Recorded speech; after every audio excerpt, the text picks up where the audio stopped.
saying goodbye to America in record numbers. But why? And where are they all going? I'm Expat D, and in this video, I'm breaking down the real reasons behind the mass exit, the shocking statistics you haven't heard, and what it means for anyone thinking of moving overseas. Stay tuned, because this just might change the way you look at life in America forever. Okay, you got some statistics at play. Tell you a little bit about myself. I'm Expat D. I've been traveling the world. I've been in over 35 different countries. I've been traveling in and out of America since 2002, and I've been living abroad for the past 7 years. There are some statistics that are out there that are alarming. And I can tell you from my experience living out of the country or being in and out of the country, just the whole sentiments of the United States, the attitude, it's definitely changing. Me being abroad, it was considered kind of taboo. The fact that I'm out of the country and I'm living out the country, and now people are looking at it like the whole attitude towards what I'm doing has changed. Looking at some statistics, okay? They said Americans wanting to leave America has gone up about 5%, okay, in the past year. And then also they said 17% of Americans say they'd move abroad within the next 5 years. And they said 5% say they're likely to do so. And 2% already have concrete plans to leave the United States. Okay, so this, people, it's not just talk, they're serious. Like, it is a legitimate option like never before to leave the United States. And it's alarming, okay? And there's a lot of factors into that, and I'll get into that. But it's just the fact that it's getting serious.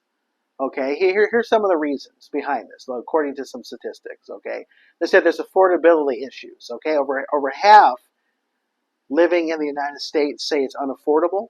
Okay, 65% say that they feel like healthcare is a broken system. And they feel like 66% feel like education is a broken system, and 69% are worried about the direction of the country.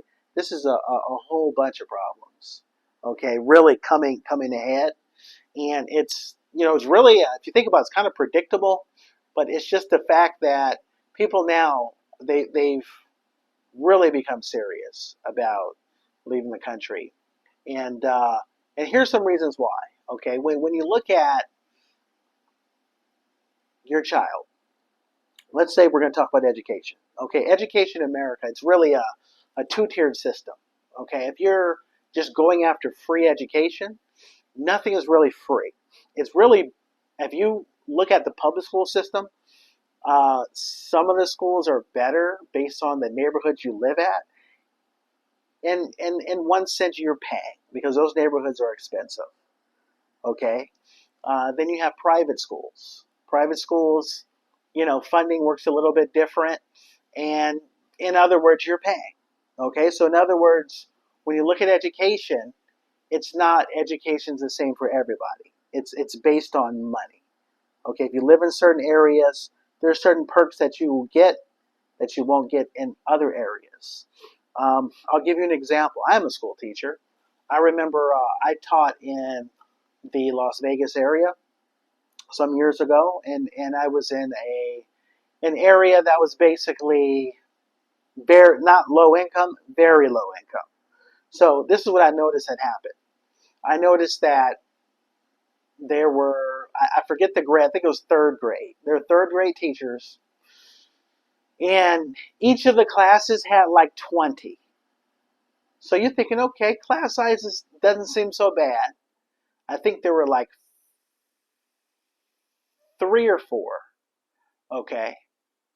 Everything seems good. And they said, nope, we got to remove one of the teachers. I'm like, well, why are you removing one of the teachers? They said the class sizes are too small.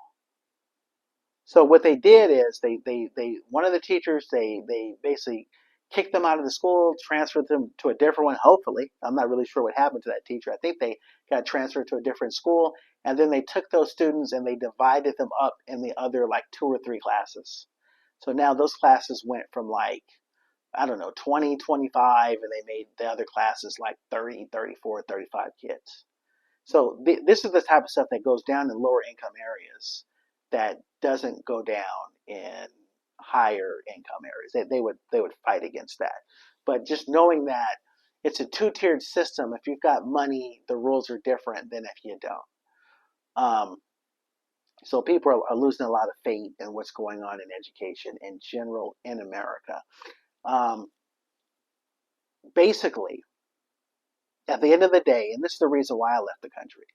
I left the country because I want a better life. And I'm open.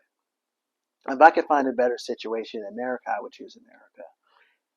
I view the system there as one where at least what I was dealt with, the hand I was dealt with, I really felt like I can get better ahead abroad.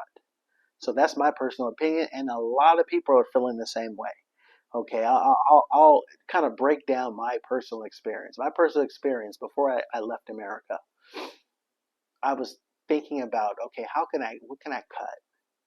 How can I save money? And I'm thinking about all the bills that I have, and all these bills are like it's a web, it's interconnected, and one thing affects the other. If you got bad credit and you got to pay more for stuff, you're gonna get rejected for things. Everything becomes harder. So what happens is, what can you cut? Are you going to go without a phone? No, society doesn't really allow you to do that. It's very hard to do that. You're going to go without a car? Not going to happen. Most of these places kind of assume, these jobs assume you have a car. Okay, you're not going to go without heat, electricity. You're not going to go without gas. You're not going to go without water. Um, if you have kids, you're not going to go without daycare. Who's going to watch the kids, right? And I mean, the list goes on and on. You're gonna go without trash? No. If you have a car, right? You got to pay gas for your car. You gonna pay car insurance? Got to have car insurance. It's illegal not to. So it's all an interconnected web, just drained to just suck money away from you. And then there's taxes, right? I remember I was doing some math, and I didn't even get into like the bulk of my bills because the situation that I aligned myself with was I was able to get a job abroad. It was tax free, rent free. Um, and I think it was a situation where I didn't need to utilize childcare because I think my child, well, the schedule was able to work to where I didn't have to have childcare. So I'm looking at this, just that alone. Okay, I'm paying over $1,000 a month in taxes, right? Back then, it's going to be way more now, $1,000 a month plus in taxes. Um, Rent, that's anywhere from another, let's say, 1,500 a month. That's $30,000 savings right there.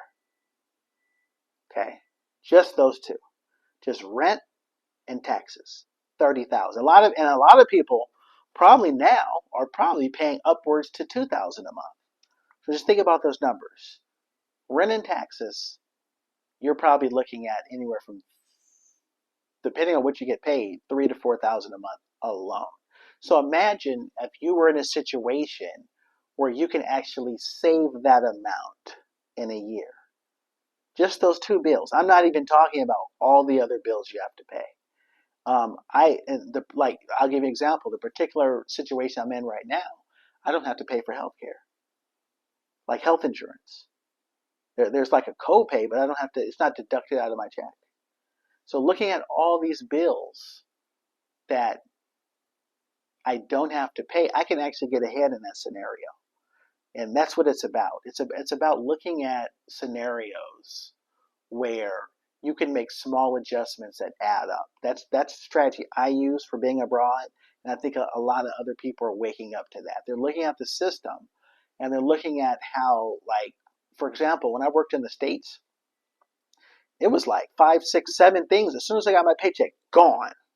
I had no say. There's no option. There's no, I'm going to opt out of this. I'm going to opt into this, out of this. No, it's just automatically taken away. So when you basically have a system that you can't get ahead this way, um, you start looking around and say, hey, there's got to be a better way. There's got to be a better scenario. And so when you start to travel to different countries, you start to notice, like, hey, wait a minute,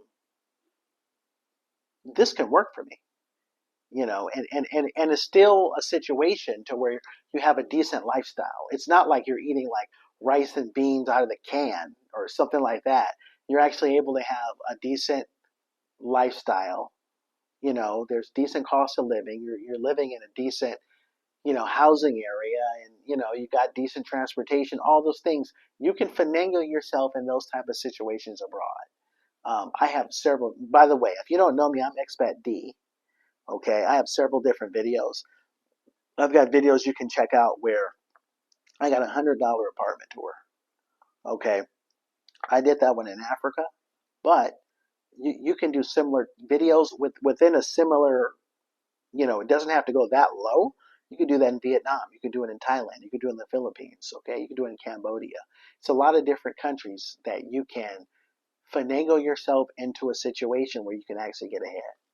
Okay, that's there's so much more. I consider myself a super expat, and what that means is I'm somebody that I've been living abroad for the past 7 years. Okay, I've been married abroad.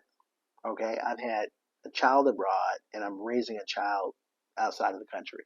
So I consider myself a super expat because so much of my life is entangled with being abroad and doing things in a broad way.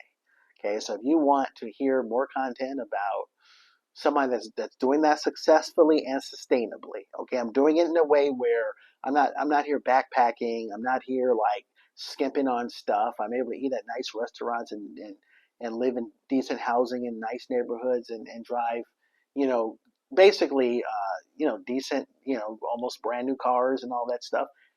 If you want to set yourself up and align yourself with doing that, you can learn a lot from my videos. Okay, you don't have to do exactly what I did, but by going through the steps that I took, it will really help you unlock that process where you can figure that type of stuff out. Okay, well, anyway, I'm Expat D. Thanks a lot for checking out my videos. Don't forget to like and subscribe if you like this type of content. And hey, I'll see you in the next video. Peace and I'm out.